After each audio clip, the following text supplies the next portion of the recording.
vagyok. Betekintek én is itt a YouTube világába. Instán és TikTokon már találkozhattunk.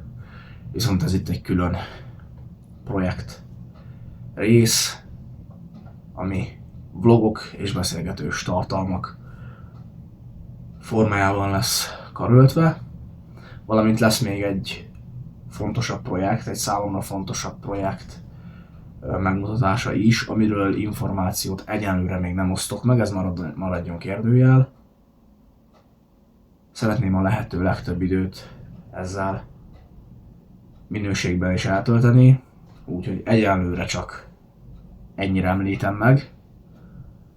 Instán és TikTokon pörögnek tovább a tartalmak, a YouTube-on pedig mindig fog történni valami, ami el fog térni a megszokottól, és innentől kezdve fog robbanni. Addig ez a videó maradjon egy alappillér, egy kiindulópont. Következőben találkozunk. Szevasztok!